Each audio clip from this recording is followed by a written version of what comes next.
নমশ্রী জ্যোতিরাজায় বিবেকানন্দশূরয়ে সচ্চিৎসুখ স্বরূপায় স্বামিনে তাপহারিণে।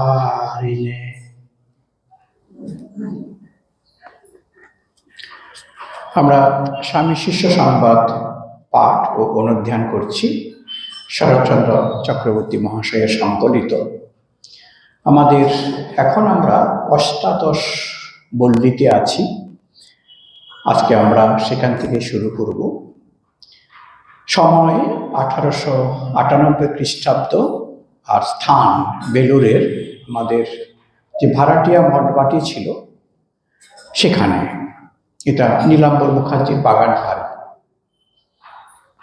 আজকে যে প্রসঙ্গটির অবতারণা হবে সেটা আমাদের আধ্যাত্মিক জীবনের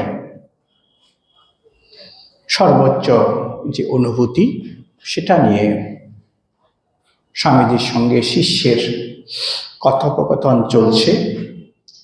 আমরা চেষ্টা করব শিষ্যের প্রশ্ন এবং স্বামীজির কথাগুলো তাদের মতো করে শোনার। আমাদের যেহেতু এই মুহূর্তে এগুলোর অনুভূতি নেই, তো আমরা পুরোটা যে বুঝতে পারবো তাও নয়, কিন্তু শাস্ত্রের কথা আমরা শাস্ত্রের মতো করে শোনার চেষ্টা করব। শাস্ত্রে বলা হয় যে প্রথমে হচ্ছে বৌদ্ধিকভাবে জিনিসটাকে বুঝতে হয়, তারপরে সেটা উপলব্ধি হয়। তো সুতরাং আমাদের অধিকার আছে যে বৌদ্ধিকভাবে আমরা সেটাকে বোঝার চেষ্টা করব, আর এবং শ্রদ্ধার সঙ্গে। কারণ এই শ্রদ্ধা যদি না আসে, সেই জ্ঞান অর্জনের ক্ষেত্রে আমাদের অনেক বাধা বিপত্তির আসে এবং অনুভূতিও হতে চায় না। সুতরাং মহামায়ার যদি কৃপা করে তার মায়ার যে আবরণ সেটাকে যদি খানিকটা তিনি লঘু করেন, স্থিমিত করেন, তাহলেই স্বয়ং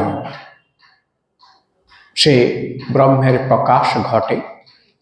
তখনই জীব ব্রহ্ম সঙ্গে একাত্ম অনুভব করেন। আজকে সেই অনুভূতি কথাগুলো আসবে, আমরা চেষ্টা করব সেটাকে বোঝার। শিষ্য নীলাম্বর মুখার্জির বাগান বাড়িতে এসেছেন। স্বামীজি খুশি। শিষ্যকে দেখলেই স্বামীজি বরাবরই খুশি হতেন, কারণ আমরা জানি যে শিষ্য হচ্ছে একজন বেদের পণ্ডিত।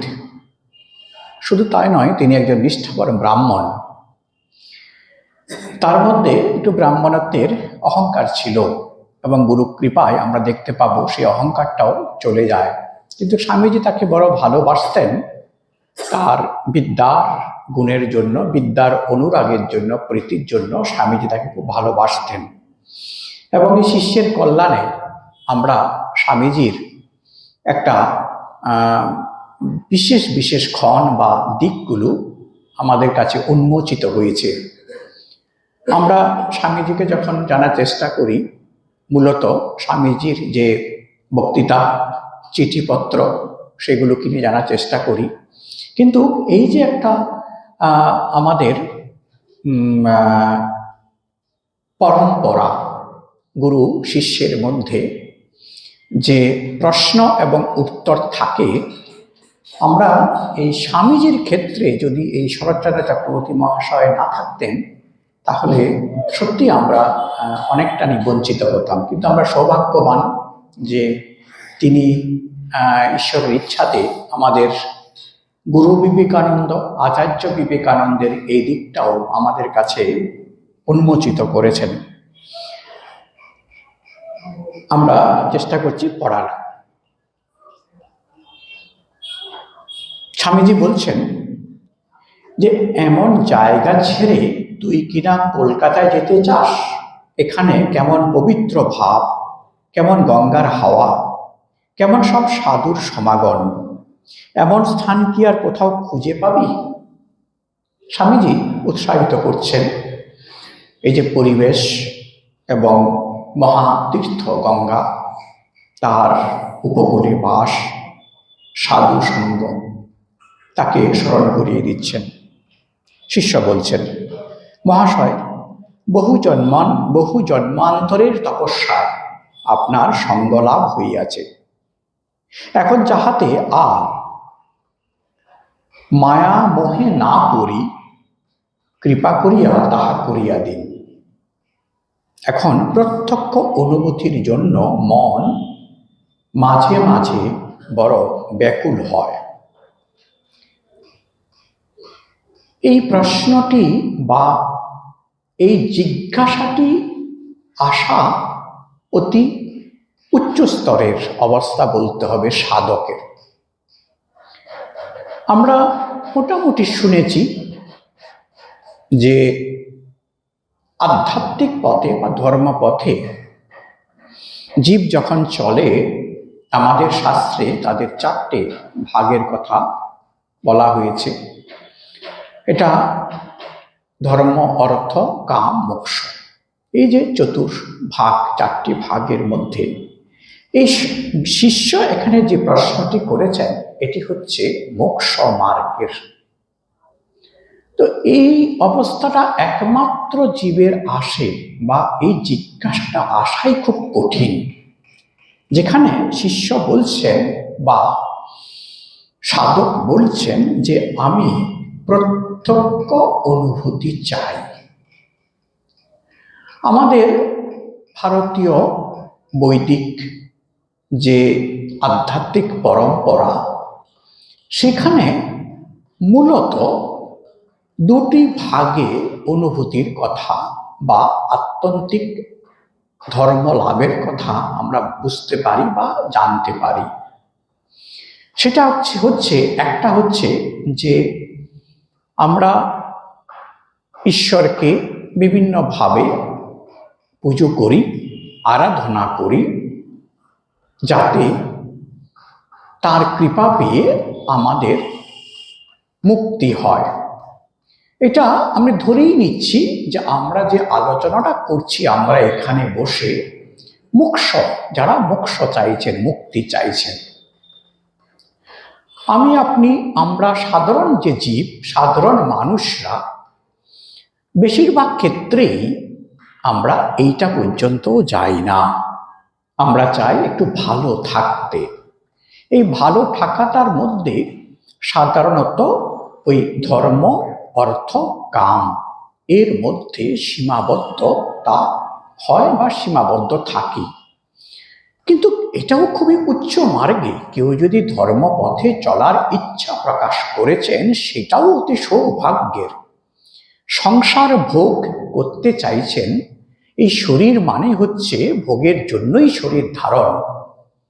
যে কোনো শরীর যখন এসেছে, জানবেন সাধারণ জীবদের কথা, একমাত্র অবতার বা আচার্যদের ক্ষেত্রে এর ব্যতিক্রম। আমরা যারা সাধারণ জীবের জন্মগ্রহণ মানেই হচ্ছে ভোগের জন্য। এটা হচ্ছে একটা পরিষ্কার কথা। সুতরাং প্রথম স্তর ভোগ, আমরা ভোগ করতে চাই প্রত্যেকেই, কোনো না কোনো কিছু ভোগ। এবং ভোগের বিভিন্ন রকমের রূপ হতে পারে। আমাদের পুরাণাদিতে ভোগের, স্বর্গীয় যে ভোগের কথা আছে, বর্ণনা বিভিন্ন রকম আছে। কিন্তু একটা অতীব গুরুত্বপূর্ণ যে এই ভোগকে আমাদের ধর্মে কখনো খুব উচ্চ অবস্থা বলে বর্ণনা করা হয়নি, কিন্তু এটাকে কোনোভাবেই ইগনোর করা হয়নি। সুতরাং ভোগ গুরুত্বপূর্ণ।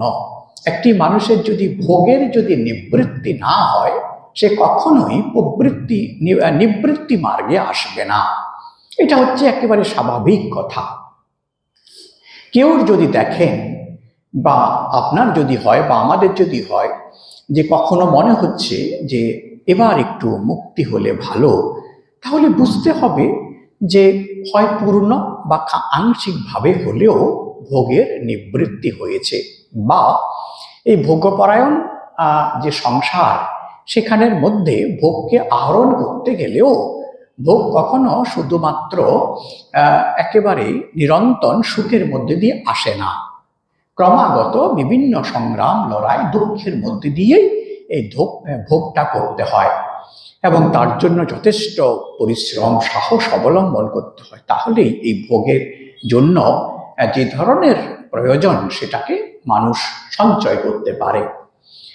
তো এই ভোগের নিবৃত্তিটা খুব প্রয়োজন, এবং ভোগের যদি নিবৃত্তি না হয় আমাদের চিত্ত শুদ্ধি হয় না, বা পরমার্থের জন্য ইচ্ছাও আসে না, এবং আমাদের যে বৌদ্ধিক যে উন্নতি সেটাও কিন্তু হতে চায় না। তো সুতরাং আমাদের তিনটে যে স্তরের কথা বললাম, ধর্ম, অর্থ, কাম। কামের কথা আমরা প্রত্যেকেই জীব মাত্রেই কামনার দাস। শুধুমাত্র একমাত্র আচার্য বা অবতার কল্প পুরুষদের ক্ষেত্রে, হ্যাঁ, যিনি সাধন জগতে মোক্ষ মার্গে যাত্রা করেছেন, এটা বুঝতে হবে যে তার ইহজন্মে বা পূর্বজন্মে তার ভোগ পূর্ণ হয়েছে, এবং সেই জন্য তিনি বুঝতে শিখেছেন, পরমাত্মের কথা তিনি চিন্তা করছেন। তো এখানে তাহলে আমাদের কামের কথা গেল। এবার আমাদের ধর্ম এবং অর্থ। অর্থ আমরা জানি, এখানে অর্থ মানে এটাও একটি আরেকটির সঙ্গে সম্পর্কিত। অর্থ মানে আমরা জাগতিক যত রকমের ঐশ্বর্য আছে তার মধ্যে সেটাকে পড়ছে, এটা একটার সঙ্গে একটা সম্পর্কিত।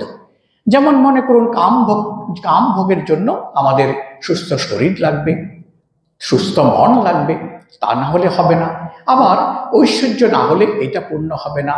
তাহলে তারপর আসছে কোনটা না, যে ধর্ম। ধর্ম, অর্থ, এই তিনটের সঙ্গে আরেকটির সঙ্গে সম্পর্কিত হচ্ছে। যেমন মনে করুন যে একজন ঐশ্বর্য আহরণ করতে চাইছে, কিন্তু তিনি ধর্মপথে নেই, তখন সেটা এটাকে মানে আমাদের ধর্মপথের প্রতীক তাকে বলা যাবে না, সেটাকে আমরা বলবো আসরিক পন্থা। সেটা তার নিয়ম মেনে চলছে না। এবং আমরা ধর্মটাকে বোঝার জন্য সহজে, যে ধর্ম মানে হচ্ছে যা আমাকে ধারণ করে রাখে, আমার নিয়ম কানুন সমস্তটাকে নিয়ে কি করা কি না করা, করণীয় এবং অকরণীয়, এই দুটোর মধ্যে আমাকে যা ঠিক করে দেবে সেটা হচ্ছে ধর্ম। ধর্মপথের থেকে তখন কেউ একজন অন্য যে কাম এবং অর্থ সঞ্চয় করছে। এই তিনটি হওয়ার পরে তার মধ্যে প্রথম একটি নিষ্ঠা, জ্ঞান, ধর্ম। ধর্ম মানে হচ্ছে রাইটওয়াসনেস, একেবারে দৃঢ় নিশ্চয়, সমস্তটা সে নিয়ম মেনে করছে। এবং সেই মানুষটি কিন্তু দেখা যাবে যে আমাদের শাস্ত্র অনুসারে তার আহার বিহার সমস্তটাই নিয়ন্ত্রিত হবে। আর যা নিয়ন্ত্রিত হবে না, তখন আমাদের শাস্ত্রে তাদেরকে অসুর বলা হচ্ছে, দানব বলা হচ্ছে। তারা মানে দেবতা এবং মনুষ্য মধ্যে পড়ছে না, কারণ তারা সেই নিয়মটাকে মানছে না। তখন তাদেরকে আমরা বলছি যে একেবারে জাগতিক, এবং তারা অন্যের পীড়া করছে, অন্যকে বঞ্চিত করছে, অন্যকে অত্যাচার করে সেই ভোগ বা ধর্ম, অর্থ, কাম দিকে এগোচ্ছে।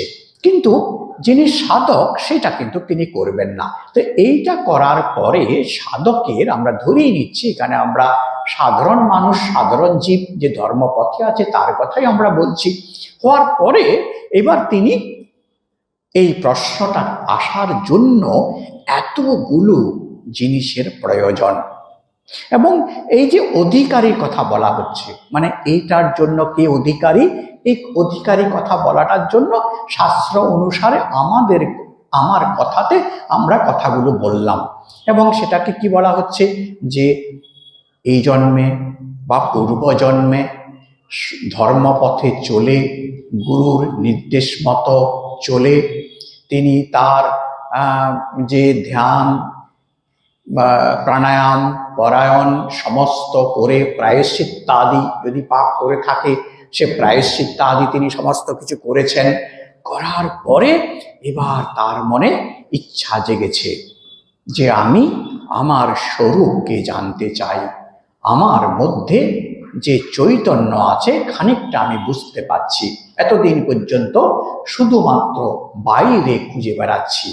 আমি আমার সুখের জন্য, আমার আনন্দের জন্য, আমার পূর্ণতার জন্য, আমার নিজেকে পূর্ণ করতে চাইছি। এই পূর্ণতার জন্য আমি অন্যের উপর নির্ভর করতে চাইছি। আমাদের সংসারের ক্ষেত্রেও তাই। প্রাথমিক অবস্থায় যে আমাদের সংসারে দেখবেন যে সমস্ত কিছুর মধ্যে যে নারী এবং পুরুষ তারা পূর্ণ হতে চাইছে, যে কোনো পুরুষ এবং প্রকৃতির কথা বলা হচ্ছে, তারা পূর্ণ হতে চাইছে। সেটা কিভাবে? না, যতক্ষণ পর্যন্ত না একত্ব বুদ্ধি আসছে। সাধকের যখন একাত্ম বুদ্ধি আসতে শুরু করেছে তার মধ্যে তখনও অপূর্ণতা, এবং সে বুঝতে শুরু করেছে যে বাইরের কোনো ব্যক্তি বা বস্তু বা কোনো অবস্থার দ্বারা আমি পূর্ণ অহং হতে পারবো না, বা আমি সে প্রত্যক্ষ অনুভূতি, এখানে যে আমাদের শিষ্য বলছে যে সে প্রত্যক্ষ অনুভূতি না হওয়া পর্যন্ত আমার আত্যন্তিক মুক্তি, এই আত্যন্তিক মুক্তি হচ্ছে পূর্ণতা। এবার এই আমরা যে রেফারেন্স নিয়ে কথা বলতে শুরু করেছিলাম, দুটি অবস্থা। একটি হচ্ছে আমার সাধন করতে করতে দেহের পাত হবে, আমার মধ্যে পুণ্য অর্জন হয়েছে, অনেকখানি শুভ সংস্কার আমি সঞ্চিত করেছি, আমি ইষ্ট এবং গুরু কৃপা লাভের ইচ্ছুক, আমার এই পুণ্য আত্মা ক্রম বিকাশের মধ্যে দিয়ে আমি ঈশ্বরের ঘনিষ্ঠতা চাইছি। এটি হচ্ছে একটি ধারা, বা আমি আমার ইষ্টের চরণে যেতে চাইছি, বা আমার ইষ্ট যেই লোকে বাস করে আমি সেই লোকে যেতে চাইছি, এবং বিশ্বাস করি আমি যে তিনি কৃপাময়, তিনি আমার সীমাবদ্ধতাকে ক্ষমা করে দিয়ে তিনি কৃপা করবেন। এটি একটি ধারা, এটি একটি স্বীকৃত ধারা, প্রচলিত ধারা। এবং ভক্তির যে মার্গ, এই মার্গে ভক্তিতে আমরা এইভাবেই আমাদের দর্শন আমাদেরকে বলে।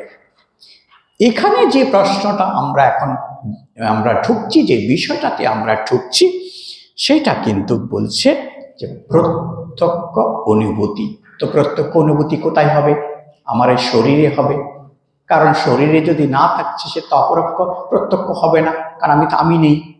এবং আমার যে মন, বুদ্ধি, অহংকার, যেটা সাহায্যে আমি বলছি, আমি করতে চাইছি, সেটা সেই না থাকলে তাহলে প্রত্যক্ষ হচ্ছে না। তাহলে আমাকে বলতে হচ্ছে যে আমার মৃত্যুর পরে কৃপাবশত হয়ে যদি করেন। এখানে সেটা নয়, এখানে আমি চাইছি এই শরীরে, এই মুহূর্তে, এই ক্ষণে আমি অনুভূতি চাইছি। এটাকে আমাদের শাস্ত্রে জ্ঞানের কথা বলা হচ্ছে। এটাকে আমরা জ্ঞান যোগ বলতে পারি, বা এটাকে আমরা বলতে পারি বেদান্ত মুক্তির যে কথা বলা হচ্ছে তাই। এখানে খানিকটা যোগের কথাও আসবে, আমরা চেষ্টা করব স্বামীজির কথা মতো করে সেগুলো শোনার। তার শিষ্যের একটা ব্যাকুলতা এসেছে কথামৃতে। ঠাকুর বারবার বলছেন খুব ব্যাকুল হতে হবে, ব্যাকুলতা চাই, একটা আঁট চাই। শিষ্যের সেই আঁটের লক্ষণ আমরা দেখতে পাচ্ছি। স্বামীজি বলছেন তারপরে, আমারও অমন কত হয়েছে।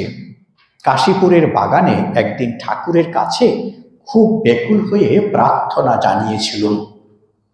তখন সন্ধ্যা সময়, ধ্যান করতে করতে নিজের দেহ খুঁজে পেলাম না। দেহটা একেবারে নেই মনে হয়েছিল। চন্দ্র, সূর্য, দেশ, কাল, আকাশ সব যেন একাকার হয়ে কোথায় মিলিয়ে গিয়েছিল। দেহাদি বুদ্ধির প্রায় অভাব হয়েছিল, প্রায় লীন হয়ে গিয়েছিল। আর কি একটু অহং ছিল, তাই সে সমাধি থেকে ফিরেছিল। ওইরূপ সমাধিকালে আমি আর ব্রহ্মের ভেদ চলে যায়, সব এক হয়ে যায়, যেন মহাসমুদ্র, জল জল আর কিছুই নাই, ভাব আর ভাষা সব ফুরিয়ে যায়। অবাং মনস গৌচরম, কথাটা ওই সময়ে ঠিক ঠিক উপলব্ধি হয়। নতুবা আমি ব্রহ্ম এই কথা সাধক যখন ভাবছে বা বলছে, তখনও আমি ও ব্রহ্ম এই দুই পদার্থ পৃথক থাকে, দ্বৈত ভান থাকে। তারপর ওইরূপ অবস্থা লাভের জন্য বারংবার চেষ্টা করেও আনতে পারলুম না। ঠাকুরকে জানাতে বললেন, দিবারাত্র ওই অবস্থাতে থাকলে মার কাজ হবে না, সেই জন্য এখন আর ওই অবস্থা আনতে পারবি না। কাজ করা শেষ হলে পরে আবার ওই অবস্থা আসবে। ঘটনা হিসাবে এটা আমরা প্রায় সকলেই জানি, কিন্তু এখানে এই মুহূর্তটা আমরা শুধু তত্ত্ব বা ঘটনার উপরে গুরুত্ব না দিয়ে আমরা চেষ্টা করব স্বামীজির কথাগুলোকে একটু বোঝার বা নিজেদের বুদ্ধিক স্তরে সেটাকে একটু গ্রহণ করার। বলছেন, যখন ওনার এই অবস্থা হয়েছেন যে সমস্ত মিলে গেছে, সে কি মিলিয়ে গেছে? আমার অস্তিত্বের জন্য যে যে চিহ্নগুলোতে আমি আছি সমস্তগুলোই তার কাছে আর নেই। সেটা কি? চন্দ্র, সূর্য, আকাশ এবং সময়, টাইম, স্পেস, সমস্ত কিছু। এবং নিজের এই যে অনুভূতি, আমি, আমার অস্তিত্ব, স্বামীজি বলছেন যে সেটাও পূর্ণ মাত্রায় চলে গেছে, কিন্তু খানিকটা হয়তো ছিল যে আমি। এইটুকুনি থাকার জন্য সেই অনুভূতি থেকে ক্রমে আবার এই সমাধি অবস্থা, সেটা থেকে আমি আবার ফিরে আসতে পেরেছি। শাস্ত্রজ্ঞ স্বামীজি, অনুভূতিপান স্বামীজি, তিনি পরিষ্কার করে বলছেন, এবং সেটা তার প্রাথমিক অনুভূতি, প্রথমের দিকের অনুভূতি। এবং বলছেন যে যেখানে মন শব্দ পৌঁছাতে পারে না বা সেই অবস্থাটাকে প্রকাশ করতে পারে না, তাই বলা হচ্ছে অবাং মনস গৌচরম, ভাব আর ভাষা ফুরিয়ে যায়। কিন্তু যখন সাধক বলছেন যে আমি ব্রহ্ম, তখন সাধকের মধ্যে দুটো ভাব তখনও রয়েছে, কিন্তু খুব ক্ষীণ হয়ে গেছে।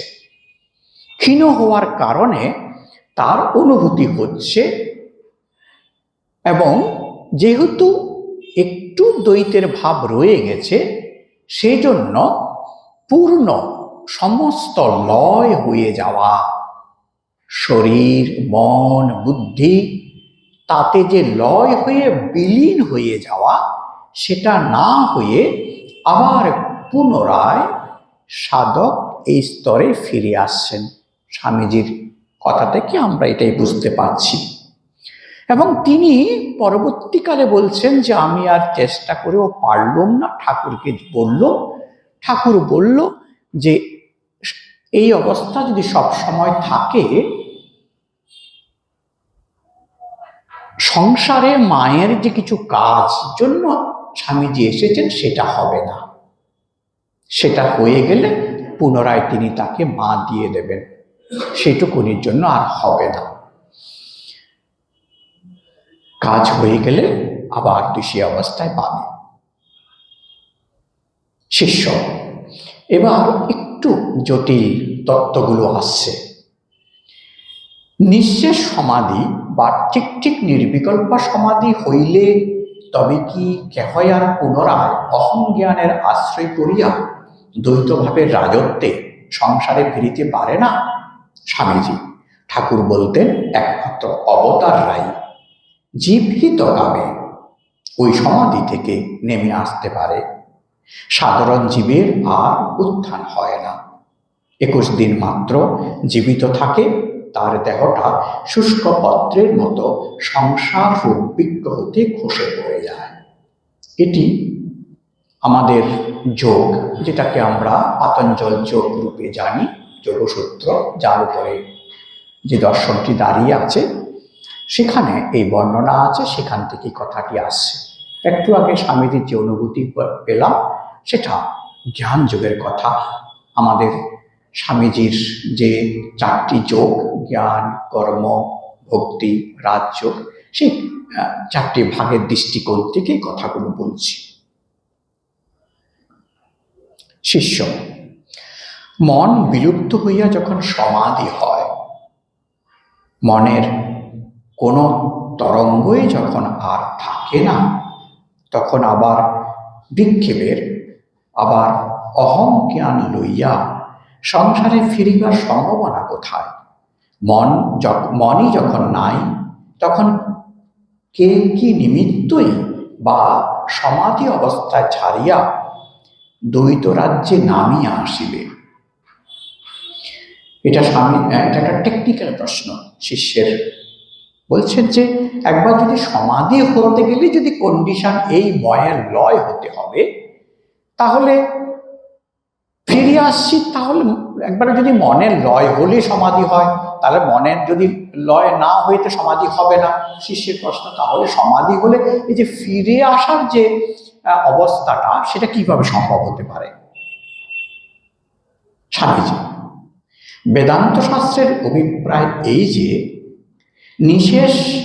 নিঃশেষ নিরোধ সমাধি থেকে পুনরাবৃত্তি হয় না।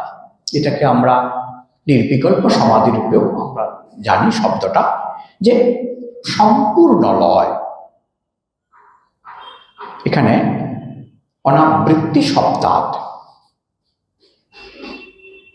যে সমস্ত কিছু লয় হচ্ছে, পুনরায় সেটা আর হচ্ছে না। কিন্তু অবতারেরা 1-8টা সামান্য বাসনা জীবহিত কল্পে রেখে দেন। অবতার বা বড় বড় আচার্য পুরুষদের ক্ষেত্রে এটি ঘটে। তারা জীবের হিতের জন্য পূর্ণ নির্বিকল্প সমাধির পরেও তারা জীবের হিতের জন্য তারা আসেন।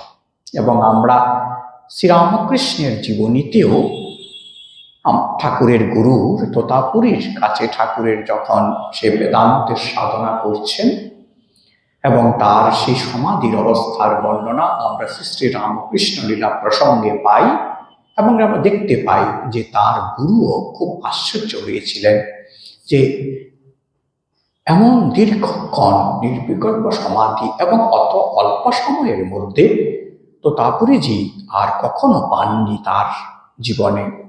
এবং তিনি বুঝেছিলেন যে এই কোনো সাধারণ জীব বা সাধারণ সাধকের অবস্থা নয়।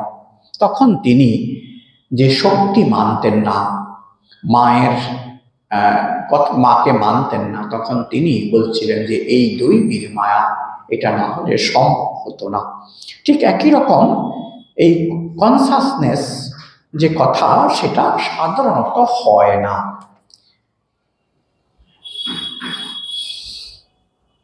তাই সুপার কনসাস স্টেট মানে জ্ঞানাতীত অদ্বৈত ভূমি থেকে কনসাস স্টেট, যেটার মধ্যে আমার তোমার একটি অনুভূতি থাকে, আমি বা তুমির, সেখানে তারা আসতে পারেন শিষ্য। কিন্তু মহাশয়, 1-8টা বাসনাও যদি থাকে, তবে তাকে নিঃশেষ নিরোধ সমাধি বলি কি রূপে? কারণ শাস্ত্রে আছে যে নিঃশেষ নির্বিকল্প সমাধিতে মনের সব বৃত্তি, সকল বাসনা নিরোধ বা ধ্বংস হইয়া যায়। সহজ প্রশ্ন, স্বামীজির সঙ্গে তিনি তর্ক করছেন।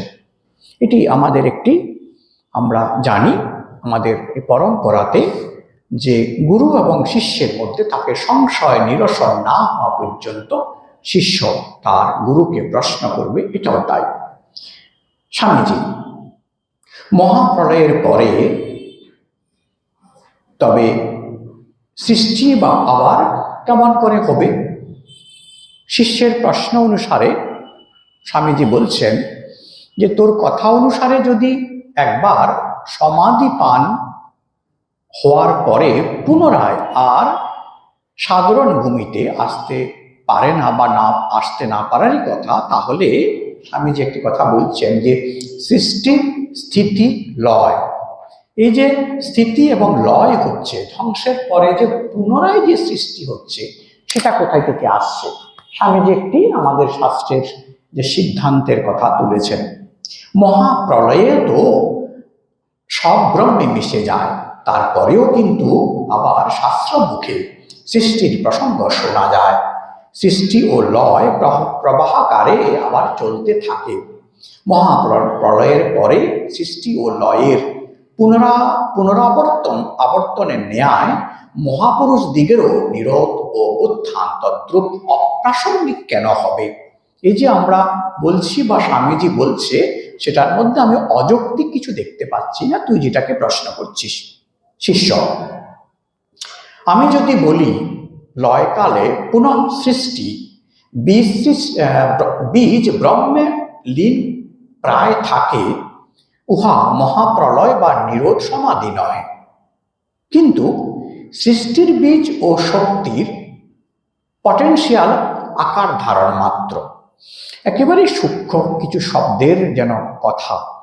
শিষ্য বলছেন যে একবার যদি সমাধিতে লয় হয়েছে, পুনঃ সৃষ্টির বীজ ওখানে থাকছে, তাহলে ওটাকে তো আমরা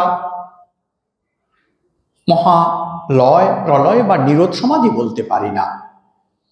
কিন্তু সৃষ্টির বীজ ও শক্তির একটা যে পটেনশিয়াল, এটিকে অব্যক্ত অবস্থায় থাকে, এটা বলা যেতে পারে।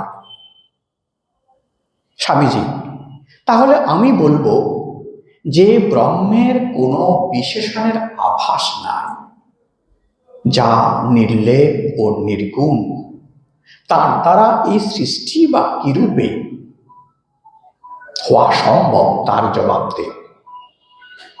স্বামীজি শিষ্যের সঙ্গে উনি নিজেই আরেকটি আর্গুমেন্ট নিয়েছেন যে ব্রহ্মের সে অবস্থা যেখানে কোনো রকমের বিশেষণ, কোনো রকমের শব্দের দ্বারা, ভাষার দ্বারা তাকে বোঝানো যাচ্ছে না, তাহলে সেখান থেকে সৃষ্টি কিভাবে সম্ভব? শিষ্য, এ তো সিমিং প্রজেকশন, মিথ্যা, মায়া, মরীচিকা, একটি নতুন শব্দ এসেছে। সে কথার উত্তরে তো শাস্ত্র বলিয়াছে যে ব্রহ্ম হইতে সৃষ্টির বিকাশটা মরু মরীচিকার মতো দেখা যাইতেছে বটে, কিন্তু বস্তুত সৃষ্টি প্রবৃত্তি কিছুই হয় নাই, মানে সেটা হয় না, আমার আপনার দেখার ভুল। এখানে আমাদের শাস্ত্রের একটি যে মিথ্যা, মরীচিকা, এই সৃষ্টির সে কথাটি এখানে আনা হয়েছে।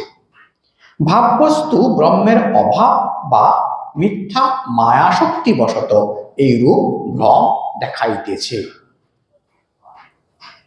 স্বামীজি, সৃষ্টিটাই যদি মিথ্যা হয়, তবে জীবের নির্বিকল্প সমাধি ও সমাধি হইতে বুত্থানটাকেও তুই মিথ্যা ধরে নিতে পারিস তো?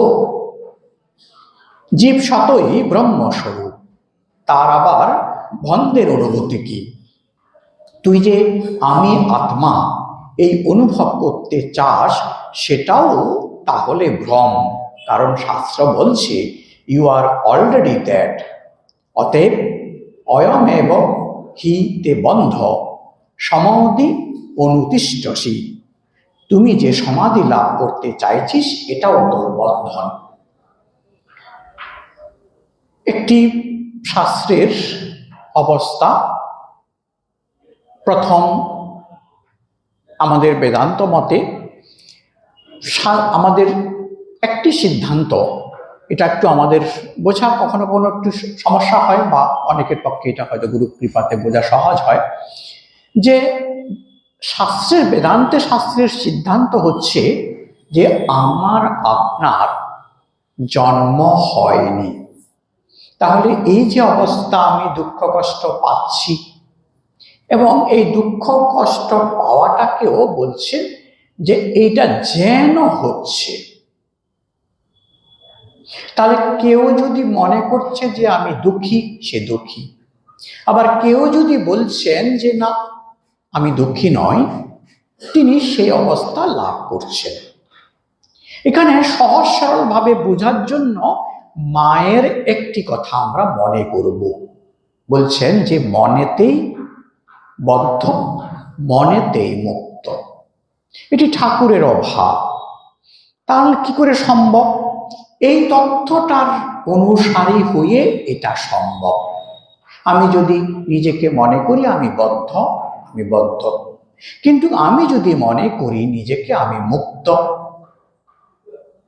আমি মুক্ত, তাহলে প্রশ্ন উঠতে পারে এই যে আমার এত দুঃখ কষ্ট যন্ত্রণা, এই যে অনুভূতি, তখন প্রশ্ন উঠবে অনুভূতি কে করছে?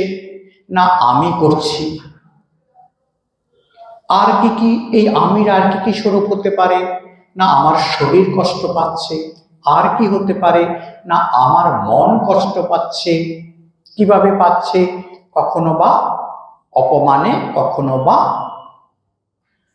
আনন্দ সুখে। এইভাবে যে মনের অবস্থাটার মধ্যে দিয়ে আমরা যাচ্ছি, এটা আমার। এই আমিটা যতক্ষণ থাকবে ততক্ষণ এই অনুভূতিটা হবে, তখন আমার জন্য এই জগৎ সত্যি। কিন্তু কোনো সাধকের যদি এই অবস্থাটা থেকে সে উত্তরণ তার ঘটছে, তখন তার কাছে এই জগৎটার আর অস্তিত্ব নেই। তো সুতরাং এইটির কোনটা আগে বা কোনটা পরে হচ্ছে এটা বোঝা খুব মুশকিল। কিন্তু এই অবস্থাটাকে এইটা পর্যন্ত আমরা বুঝতে পারছি যে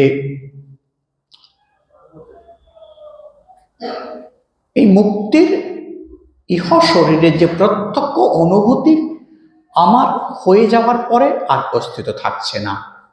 কিন্তু যখন আমি ফিরে আসছি, যখন আমার মধ্যে এই দ্বৈত ভাব থাকছে, তখন একমাত্র এর অস্তিত্ব হচ্ছে। একটু জাগতিকভাবে জিনিসটাকে আরেকটু বোঝাবার চেষ্টা করছি। আমাদের মধ্যে অনেকে খুব সাহসী হন। দেখবেন যে ছোটবেলায় শিশুরা ইঞ্জেকশনে খুব ভয় পায়। কারণ কি? ব্যথা হয়, খুব কষ্ট হয়। তো তখন মা বাবা তাকে খুব শান্ত করে, সাহস দেওয়ার চেষ্টা করে, এবং মানে আস্তে আস্তে একটা এরকম অনুভব তাকে দেওয়া হয়, ধারণা দেওয়া হয় যে তুমি না বড় হয়ে গেছো, তুমি এখনো ইঞ্জেকশনে ভয় পাচ্ছ। তো তার মাথায় ঢুকে যে না আমাকে বড় হতে হবে। তো যে ছোট্ট শিশুটি ইঞ্জেকশন দেখলে চিৎকার করত, তার ব্যথা কিন্তু আগে যা ছিল এখনো তাই আছে, কিন্তু ক্রমে ক্রমে সে কষ্ট হলেও মুখ চোখ খিচিয়ে সে সহ্য করছে। সে বুঝাচ্ছে মাকে, মা আমি কিন্তু বড় হয়ে গেছি, আমি কিন্তু ইঞ্জেকশনটা নিতে পারছি এখন।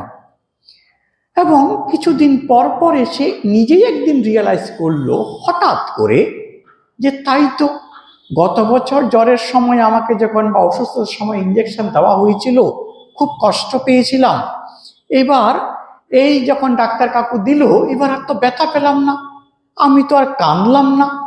হঠাৎ করে তার মধ্যে একটা অদ্ভুত অনুভূতি হলো যে আমি কিন্তু এখন এই ব্যথাটাকে সহ্য করতে পারি এবং আমি বড় হয়েছি।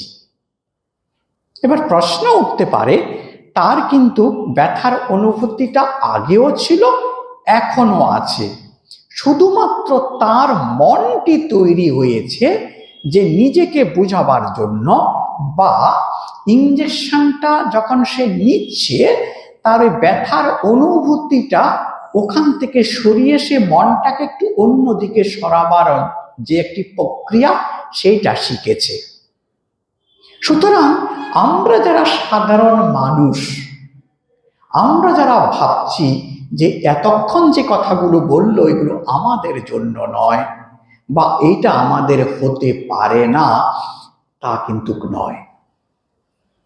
আমরাও যদি চাই, এইটা হচ্ছে একটি জাগতিক উদাহরণ দিলাম। এখন আপনাকে যদি কোনো একজন ডাক্তার বা নার্স ইঞ্জেকশন দিতে আসে, আপনি যদি কি ওই বাচ্চা ছেলেটার মতো যদি কাঁদেন, লোকে আপনার প্রতি হাসবে, বলে বুড়ো হয়েছে দেখো এখন ইঞ্জেকশনে কাঁদছে। কিন্তু এখনো কিন্তু দেখবেন চারপাশে একজন দুইজন পাবেন 100 জনের মধ্যে যে বয়সকালেও কিন্তু ইঞ্জেকশনকে প্রচন্ড ভয় পায়। তার মানে কি, উনি কিন্তু ওই উত্তরণের জায়গাটা পৌঁছাতে পারেননি। সেটা তার সমস্যা, তিনি সেটাকে হয় করতে পারেননি, বা তাকে ছোটবেলায় আপনি যেভাবে আপনার সন্তানকে করাচ্ছেন বা আপনাকে আপনার মা বাবারা করিয়েছিল বা আপনার গুরুজনরা করিয়েছিল, পরিবেশ আপনাকে করিয়ে দিয়েছে, তিনি কোনোভাবে নিজের দোষী হোক বা পরিবেশের দোষী হোক বয়সকালেও এখনো ইঞ্জেকশনের রক্ত পরীক্ষা বা ইঞ্জেকশন নেওয়ার ক্ষেত্রে ভয় পাচ্ছেন। এই যে আমার ভয় হবে আর কিছুই নেই, এই যে একটি তীব্র যন্ত্রণার অনুভূতিকে ইগনোর করে স্বাভাবিক থাকতে পারলাম, ঠিক একই রকম ভাবে জাগতিকভাবে যদি আমরা বুঝতে চেষ্টা করি যে আমি জগৎটাকে কখন না করতে পারবো, যখন এই ইহ জগতের সমস্ত সবচেয়ে আমাদের পীড়াদায়ক কোনটা? দুঃখ, শারীরিক দুঃখই তো সবচেয়ে বেশি দুঃখ দেয়। তারপরে আসবো মানসিক দুঃখের কথা, প্রথম শরীরটাকে নিয়ে বলি। সবচেয়ে বেশি দুঃখিত করে আমাকে শরীর, আমার সমস্ত কিছু আছে সমাজ সংসারে, কিন্তু সমস্ত অর্থ সম্পত্তি, বাড়ি ঘর, আত্মীয় স্বজন সমস্ত থাকা সত্ত্বেও এই শরীরের যে দুঃখ, সেইটার কোনো নিশ্চয়তা নেই যে তাকে আমি সহ্য করে থাকতে পারবো কিনা। কেউর কম কেউর বেশি। সাধারণ বুদ্ধির সাহায্যে এই অনুভূতির তারতম্য হবেই হয়, এবং শ্রীরামকৃষ্ণ পর্যন্ত স্বীকার করেছেন। কথামৃতে আছে যে দাঁতের ব্যথা যখন উঠে সমস্ত ব্রহ্মজ্ঞান লোপ হয়ে যায়। তার আগে পর্যন্ত যখন সুস্থ শরীরে আমরা আছি, মন্দিরে বসে ধ্যানও করে নিচ্ছি, মাঝে মধ্যে হয়তো 1-1.5 ঘন্টা কেটেও গেছে, বেশ ভালো লাগছে, 1-1.5 ঘন্টা হয়ে গেছে, বাহ আজকে তো বেশ বুঝতে পারিনি সময়টা কখন চলে গেছে, একটা মনে মনে তৃপ্তি অনুভব হচ্ছে। হতে হতে হতে হতে ক্রমে ক্রমে অতি সৌভাগ্যবান সাধকের হয়তো আরো বেশিক্ষণ হয়ে গেল। হতে হতে শুধুমাত্র যে ধ্যানের অবস্থায় তা নয়, জাগ্রত অবস্থায়ও তিনি সমস্ত সুখ এবং দুঃখের অতীত হতে পেরেছেন।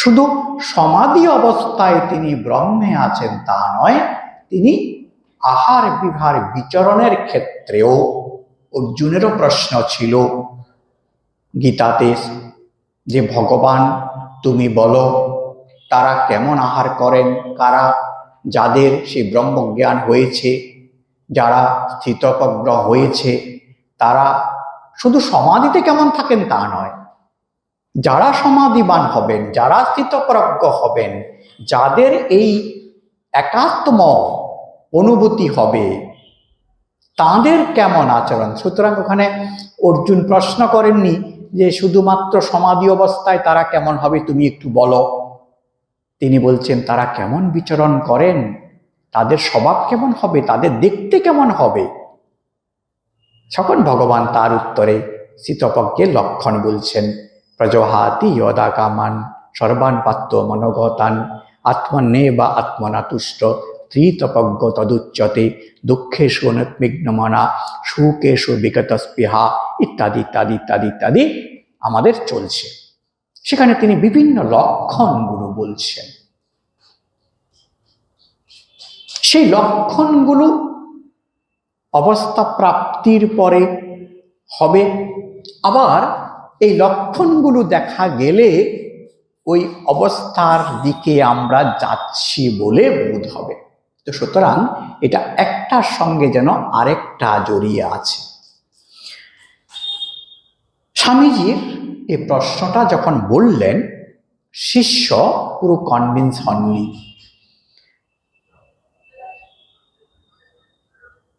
স্বামীজি বলছেন যে সমাধি লাভ করতে চাইছে, সেটাই তোর বন্ধন।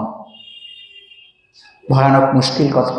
এর আগে বলছেন, আমরা বলছি যে মোক্ষ মার্গে হতে গেলে সমাধির ওই অবস্থাটা আসার জন্য সৌভাগ্যবান। স্বামীজি বলছেন এটা তোর বন্ধন। শিষ্য বলছেন, এ তো বড় মুশকিলের কথা।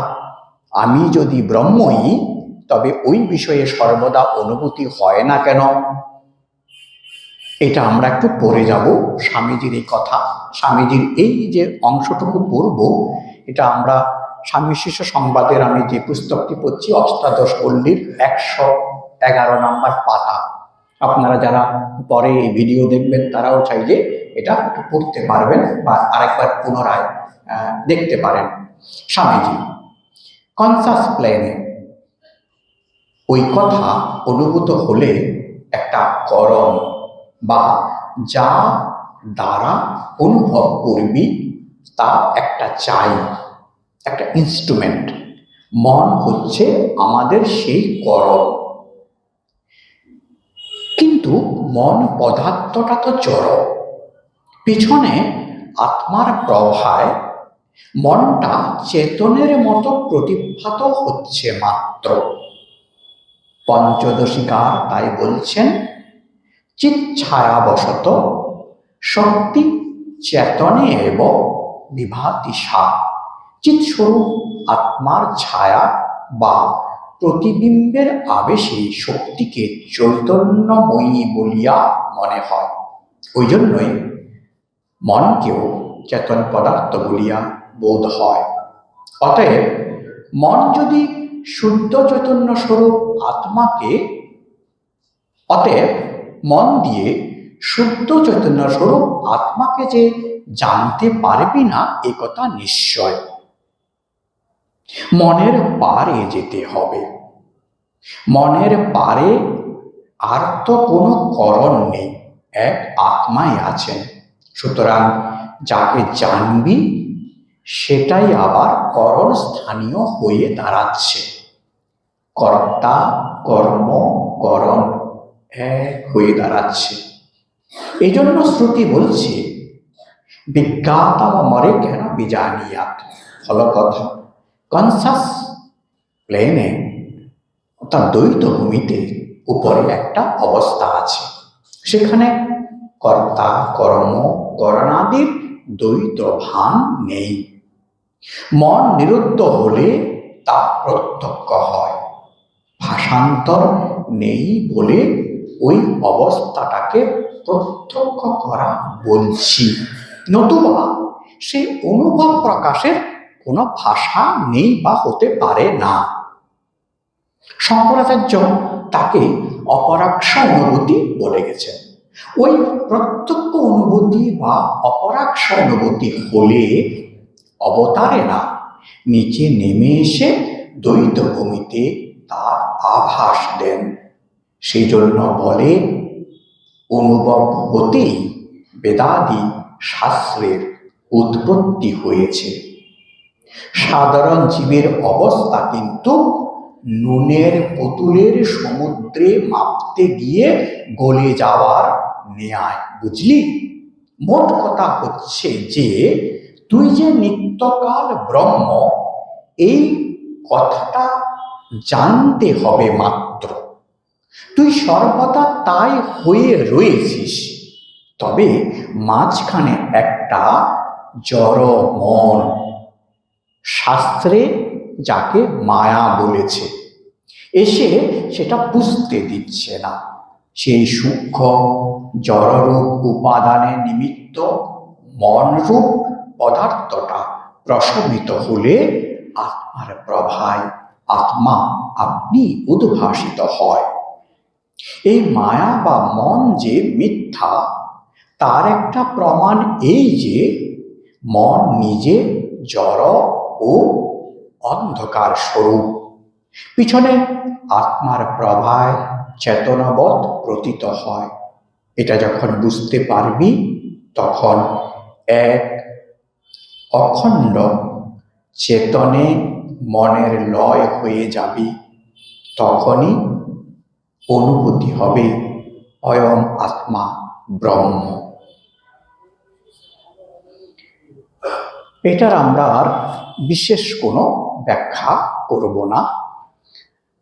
অনুরোধ করব, আপনারা যারা এই বইটি আছে ঘরে, আপনারা আবার এই অংশটুকু দেখবেন, এবং আমার মনে হয় আমাদের সকলেরই এই অংশটা পুনঃ পুনঃ পড়া উচিত।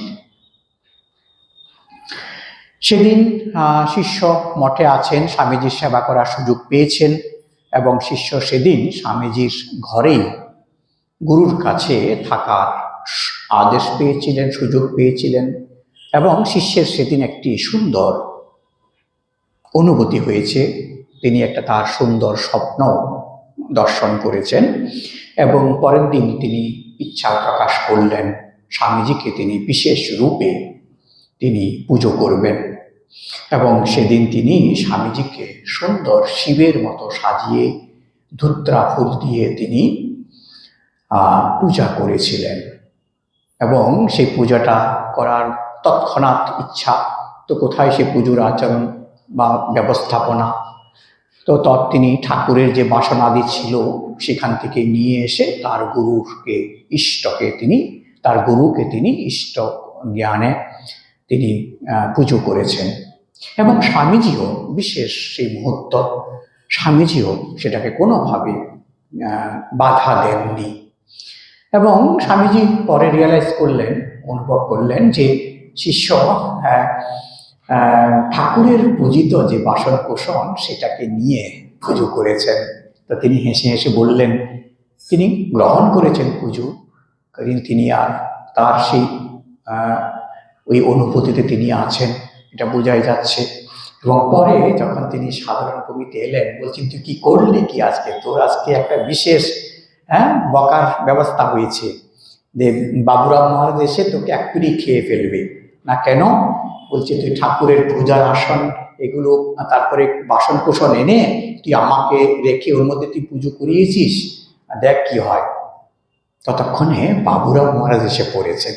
তো স্বাভাবিক আমরা খুব আশা করে আছি বাবুরাম মহারাজ এক্ষুনি রেগে যাবেন, কিন্তু বাবুরাম মহারাজ সেই ঘন্টা মুহূর্তটাকে অনুভব করে বললেন যে তাতে কি হয়েছে, বেশ হয়েছে, ঠাকুর আর তুমি কি ভিন্ন। কথা শুনিয়া শিষ্যও নীরব হইল, নির্ভয় হইল। তো একটি অপূর্ব ক্ষণ, অপূর্ব অনুভূতির বর্ণনা আমরা পেলাম।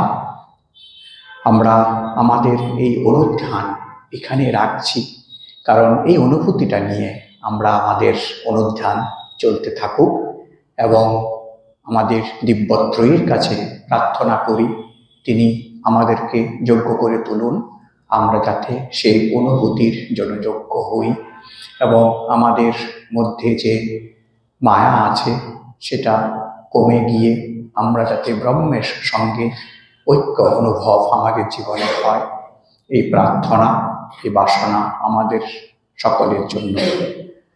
তাই বলে আজকের অনুধ্যান আমরা এখানে শেষ করছি। ওম শান্তি শান্তি শান্তি। হরি ওম তৎসৎ। শ্রীরামকৃষ্ণার্পণমস্তু।